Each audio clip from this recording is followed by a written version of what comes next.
Welcome back everyone, it's Aric from Candy, and today we are back checking out some more new cards that have recently come out of Japan. I just covered all of the new stuff from EV Heroes not too long ago, but I realized, wait, there's some starter decks that got revealed, I think probably like 2 weeks ago, and I kind of missed these. So I wanted to still kind of give you my initial thoughts on these cards, because I think a couple of them are actually a little bit noteworthy. So there's not going to be a whole lot here, but I think it's safe to assume we're probably going to get these close to the rotation, or maybe even right after the rotation.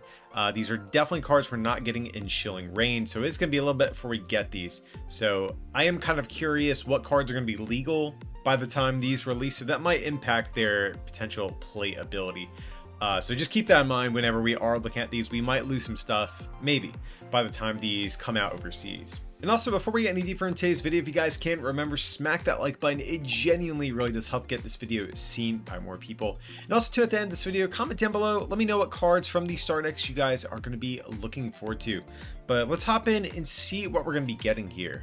So as you guys can see, a couple of these are just going to be like reprints and alternate art. But we do have a few new cards listed here. So, of course, Gengar VMAX is going to be one of the more notable cards, as Poke Beach would suggest here. But yeah, let's take a look at the single strike evolution line.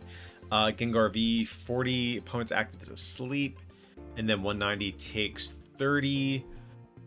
Not too great. Well, I guess if you have two single strike energies, this actually is kind of a decent number. You can knock out Gyrosean, so that's not the worst thing. But yeah, Gengar VMAX. Oh, and just want to point out too, this is our first time getting Dark type Gengar, which is pretty cool because Poison type is now under Dark, and Gengar is part Poison type. People do, I think, sometimes forget that. So just kind of interesting. We are getting a Dark Gengar for a change.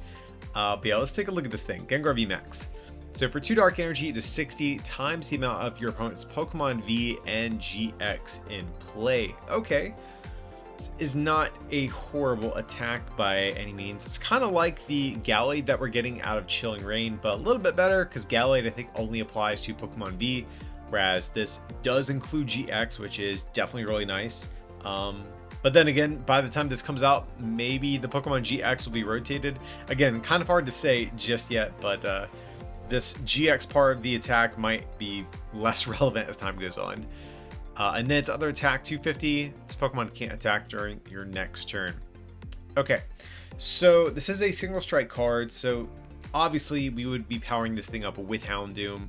Makes the most sense since single strike energy does cover Dark. So if 2 of our energy for the second attack are on there, that'll be 290. That will one-shot ADP. That's not bad. So actually, like, if this card is around before tag teams rotate, the second attack actually does hit for pretty solid numbers overall, just because tag team Pokemon are within that 240 to 280 range, and your single strike energies can make that math work out really nicely for you. So second attack, not too bad.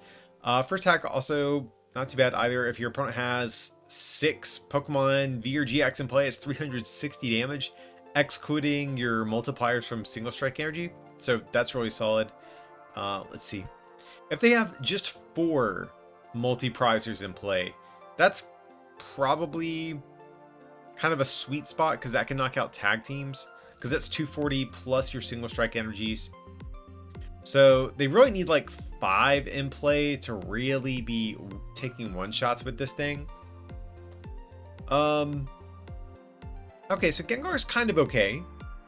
I mean, it's weak to fighting, so it's like, if you're gonna play a Dark 3 prizer, are you gonna play this or Eternus? Like, a part of me still wants to just say Eternus because its damage output is much more stable. Though I guess the upside to Gengar, of course, is you have the single strike toolbox at your disposal, and you can, theoretically buff your damage beyond that 270 cap a little bit easier than Eternus. I guess the downside to this guy, though, is that you can't efficiently make use of weakness card energy. I think that's the big thing that attracts me a little bit more to Eternus. But we'll have to see the other cards that come out in the set that this eventually gets funneled into. So that could definitely impact this card's playability. But Gengar, it's kind of a solid VMAX, but you just have to make a compelling case to play this over Eternatus. And again, depending on what cards release alongside of it when it gets dropped internationally, maybe there will be a case to be made, but right now, seems okay. We do have a Morpeko. So let's see. For a Dark, it is 30 for each damage counter on this Pokemon. Okay, that's not too bad being a single strike Pokemon.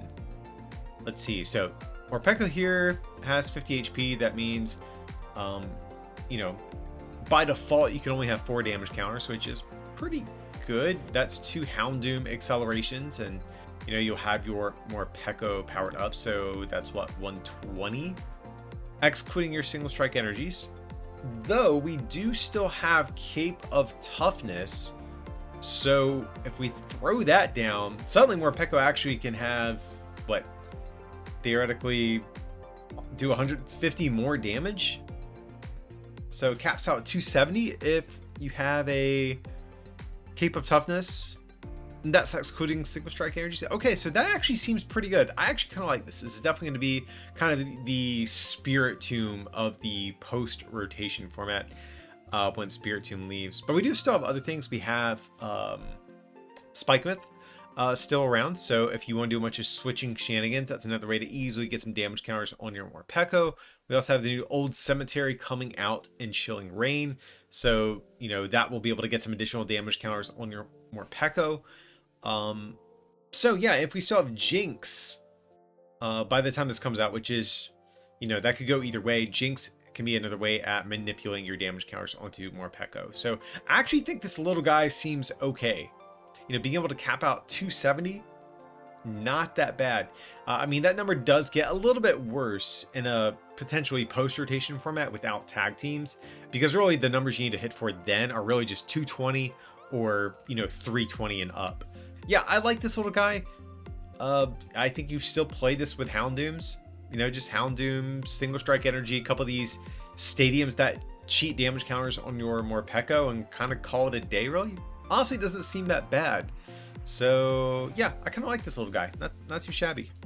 All right, so getting into, looks like some rapid strike cards. We have a Lapras here. Return all energy attached to this Pokemon to your hand. There's 100 to one of your opponent's bench Pokemon. Okay, yeah, not the greatest attack, unfortunately, guys. It's kind of like a weaker version of Cramorant V, but it is possible to get this thing set up in one turn. Oh, actually, I was gonna say you can Melanie, then Rapid Strike Energy, but I forgot Melanie only works for Pokemon V. So yeah, this card seems a little bit mediocre. We have a Basculin. All right, let's see. 10 plus 30 more, or wait, no, 30 plus 10 for each damage counter on your opponent's active. This actually is not a horrible attack, believe it or not, because a lot of the Rapid Strike Pokemon aren't actually taking big one-hit knockouts. It's more of like, you know, the style of the single strike cards, but Rapid Strike Pokemon, a lot of the time, are going for kind of a two-shot game.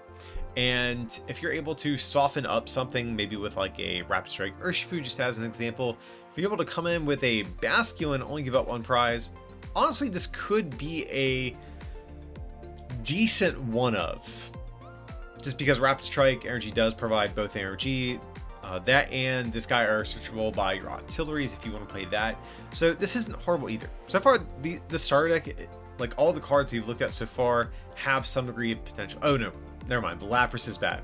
Basculin, not groundbreaking, but this might be a one of potentially, depending on how the math works out against some of the other popular decks. So might not be a bad card to have on hand just in case. All right, so now we're getting into Inteleon. I do remember this card. I remember the VMAX in particular being very good, but let's see the base form. Probably do like the artwork on this. I think both this and the other Inteleon V have great artworks on their base form, so definitely liking that. All right, so Rapid Strike card, do have to keep that in mind. 40 damage, nothing too special. Then 120 and 20 to one of your opponent's benched Pokemon. That's fine, nothing too special though. But the VMAX, this is where things get a lot more interesting. So 320 HP, Rapid Strike, Lightning Weakness, all that good stuff. But this ability, this is where things start to get a little wild. Once during your turn, you may discard a water energy from your hand. If you do, put 2 damage counters on 2 of your opponent's benched Pokemon. And one thing that is important to note about this card, it does not say you have to be in the active to activate this ability. Meaning, if you have 4 of these Inteleon VMAX in play, you can theoretically do, in total 160 damage via an ability, which is really nuts, honestly. This is actually very similar to the old Greninja Break. I definitely think that's what immediately comes to mind. It's a water based starter evolution too. Oh yeah, and the attack, I forgot. This is also very similar to the old Greninja deck. Does 70, you may return energy. Attach this Pokemon to your hand. If you do, does 70 more damage. So yeah, this is basically Moonlight Slash that was on the old Greninja. So this attack though is kind of awkward. And the reason I say that is because you can power it up with Rapid Strike energy. That's not an issue.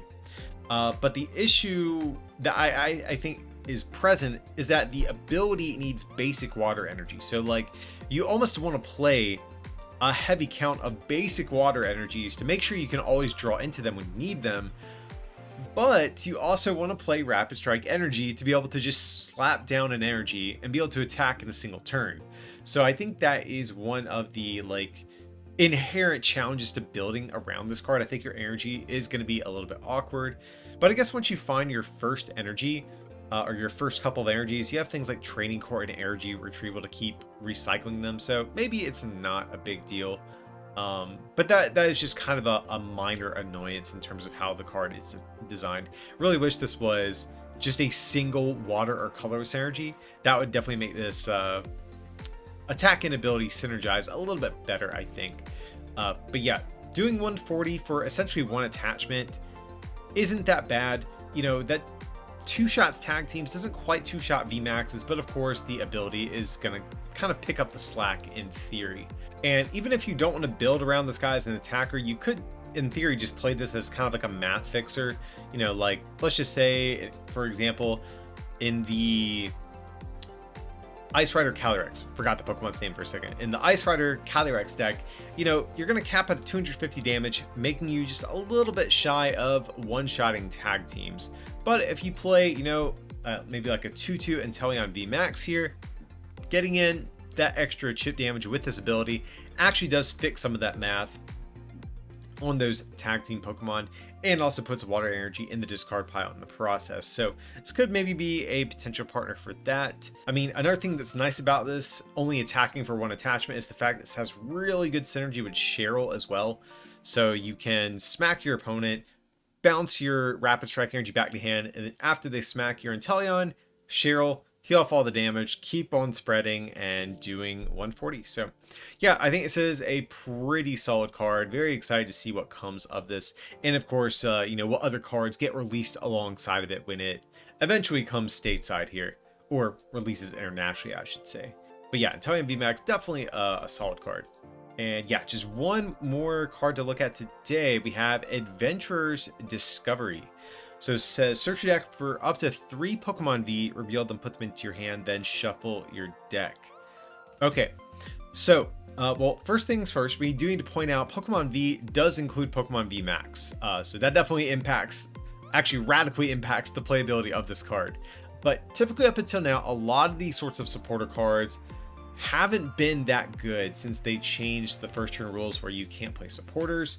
So like take the new Burslie card that's coming out in Chilling Reign. Not a card I think is going to be too good, just a little too slow. We also have other things like Professor Oak's setup and other stuff like that in the format currently that I don't see a whole lot of play.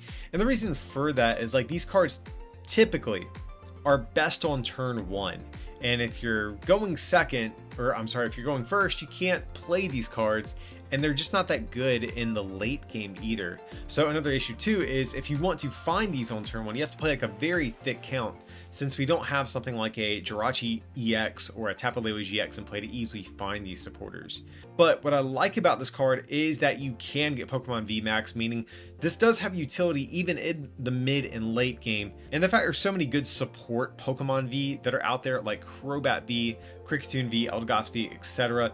means that, again, even if you do need to actually draw cards for turn as well, being able to grab like a Crobat V and your Evolution VMAX for turn and keep drawing cards is a really nice little combo.